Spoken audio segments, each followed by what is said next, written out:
Bonjour. On va traiter ensemble le module MLI, c'est-à-dire modulation de la largeur d'impulsion, de leçon programmation des microcontrôleurs de type PIC.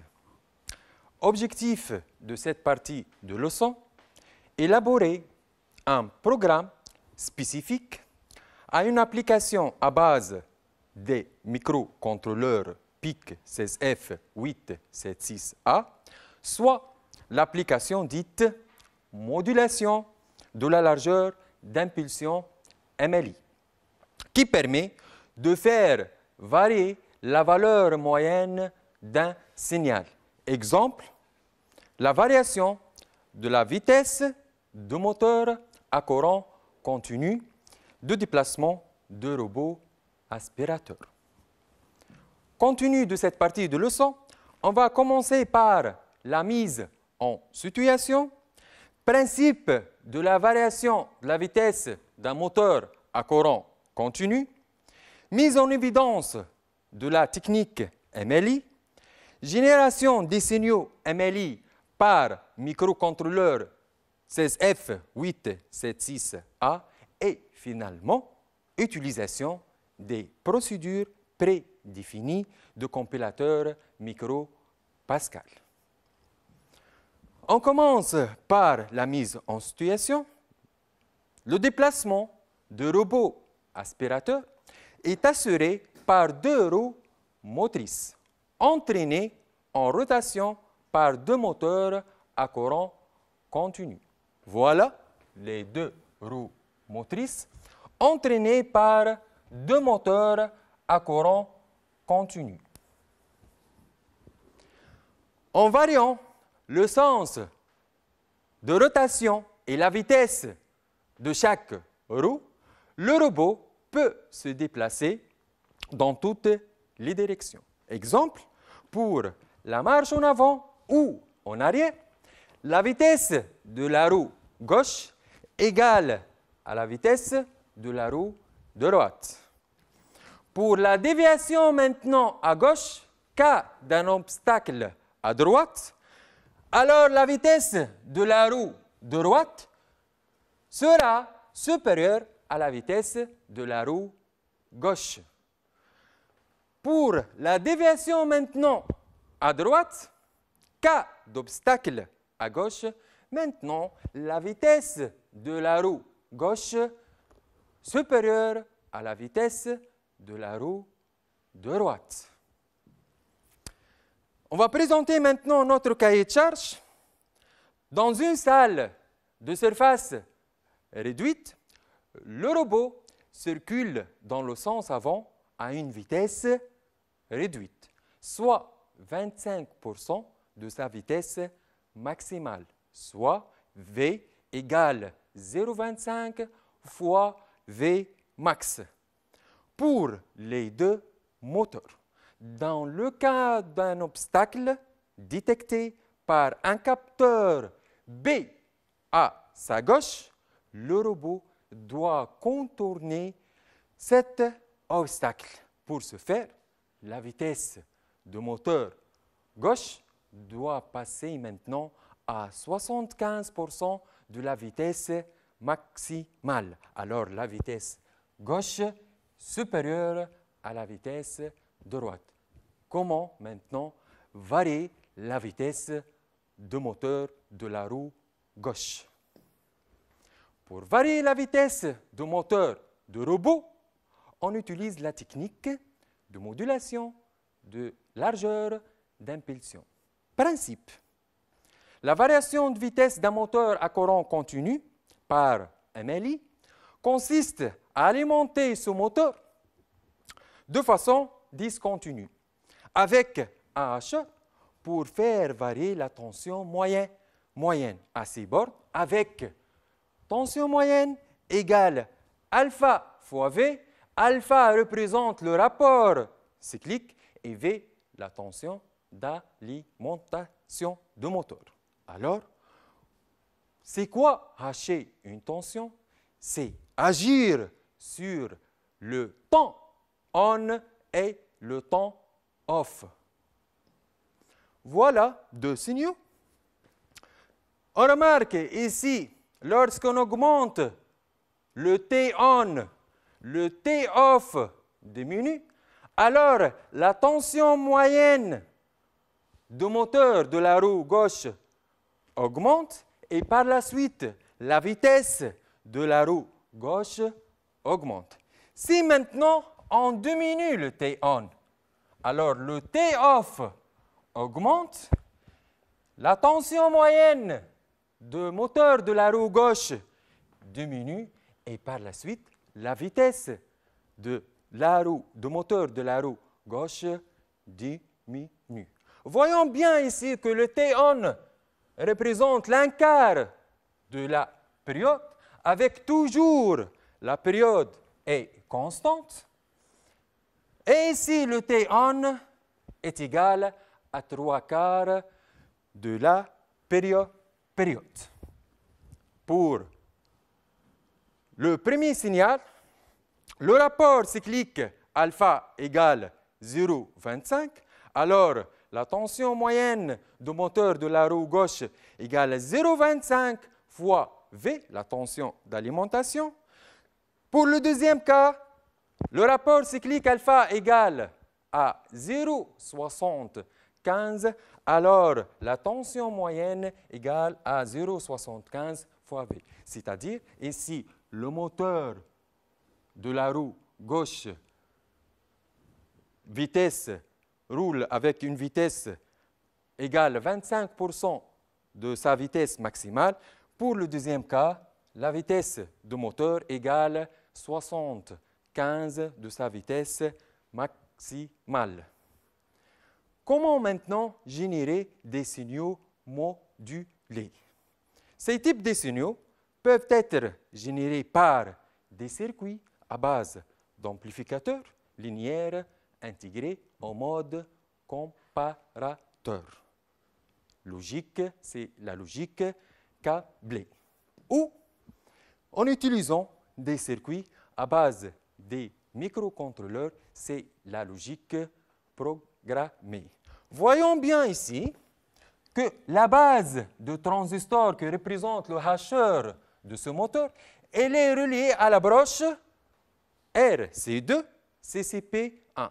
On sait bien que RC2, c'est une entrée-sortie numérique, que ce n'est pas notre cas, puisqu'on va générer un signal modulé.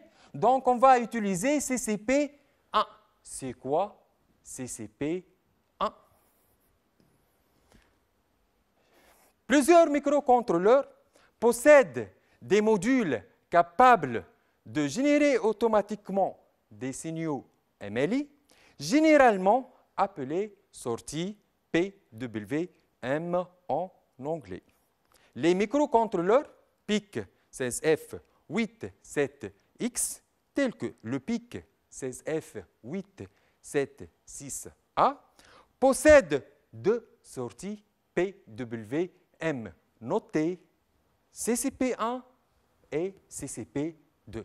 CCP, c'est-à-dire capture, compare, PWM.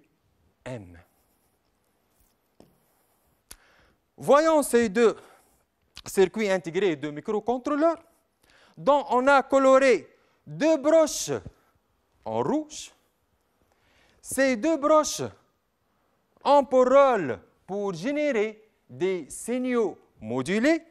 Donc, pour le PIC 16F876 et 874, pardon.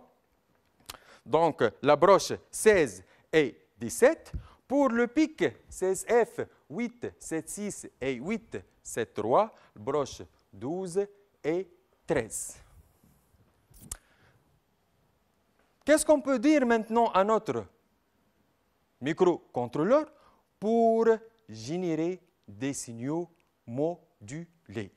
Utilisation des procédures prédéfinies de compilateur MicroPascal. Dans ce cas, le MicroPascal dispose d'un help qui définit les instructions ou les procédures utilisées pour exploiter le module PWM. M. Voilà, ce sont 4 procédures.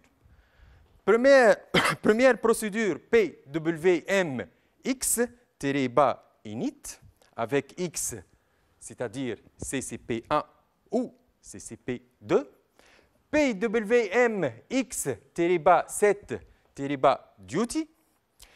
PWM X bas star et PWM X bas stop. Alors, on commence par la première procédure.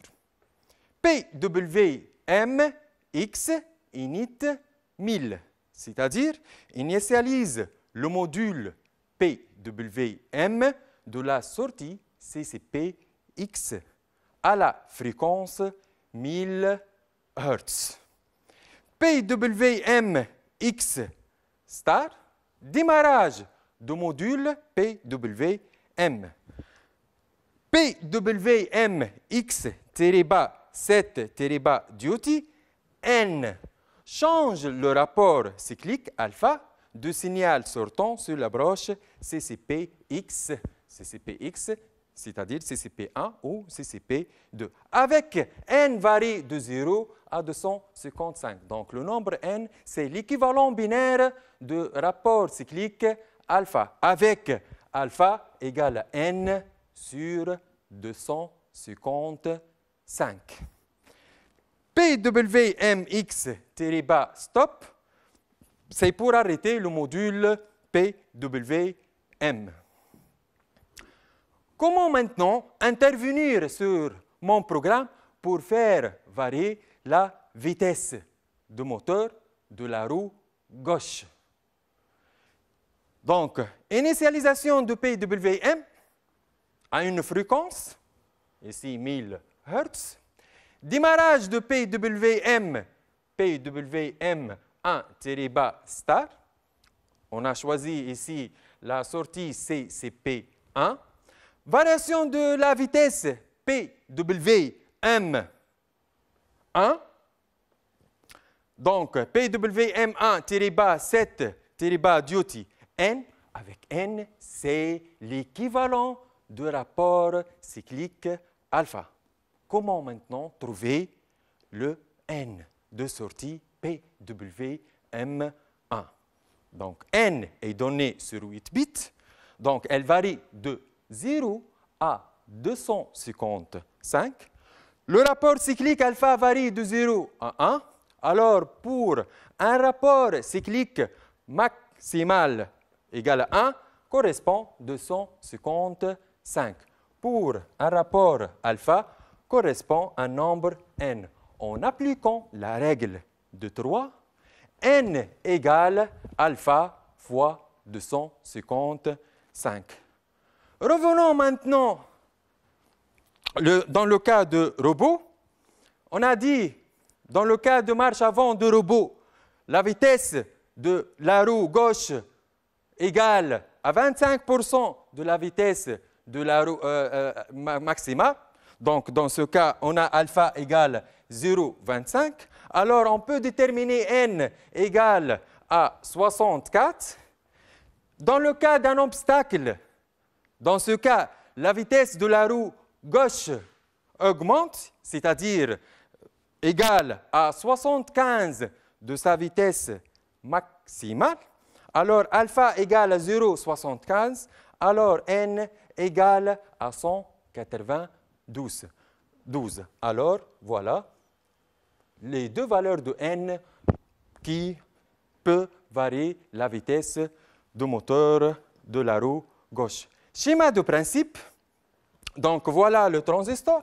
La base du transistor est reliée à la broche 13 CCP1 pour générer des signaux modulés, c'est-à-dire des signaux à période constante, mais à rapport cyclique variable.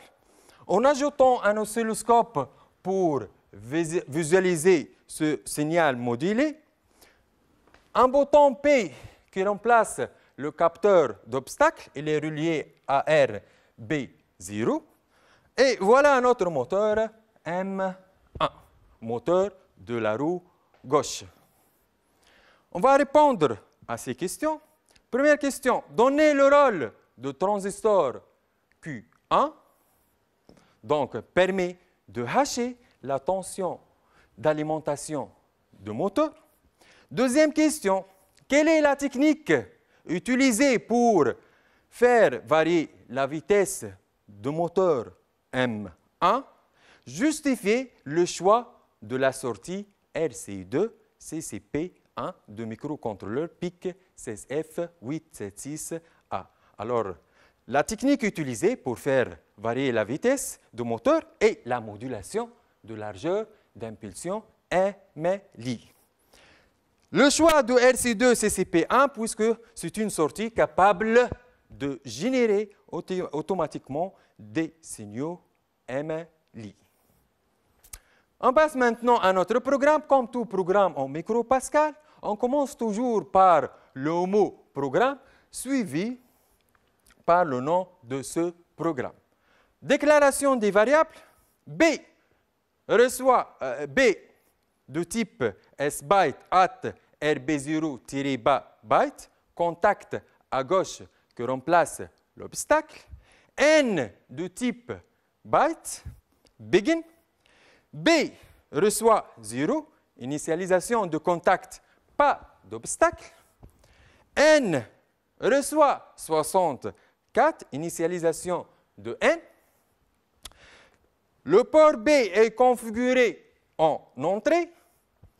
PWM1-bas init 1000, initialisation de module PWM. PWM1-bas star, démarrage de signal PWM. PWM-7 duty N, le robot dans ce cas roule à 25% de sa vitesse maximale. On a dit qu'on va prendre N initialement égal à 64. While true do, boucle infinie, begin. If B égale à 1, then begin, N reçoit maintenant 192, point virgule, PWM 1-7 duty N int. En présence d'obstacle, lorsque B égale à 1, la vitesse de la roue gauche passe à 75% de sa vitesse maximale pour contourner l'obstacle.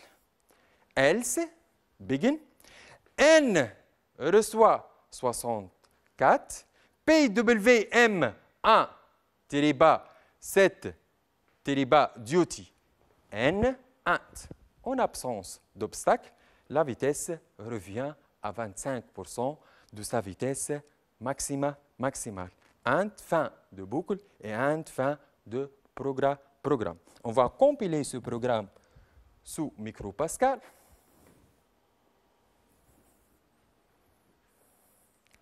Donc, la compilation est terminée avec succès. Passons à la simulation sous ISIS. Voilà. Voilà, le moteur tourne à 25% de sa vitesse maximale, avec le T1 ici égal l'un quart de la période. En présence d'obstacles, maintenant, voyons bien que la vitesse augmente de ce moteur. Et ici, le T1 devient le 3/4 de la période. En fonctionnement normal, le moteur est à vitesse réduite. Dans le cas d'un obstacle, voyons que le moteur augmente sa vitesse pour contourner l'obstacle. J'espère que j'ai bien expliqué ce module. Merci pour votre attention.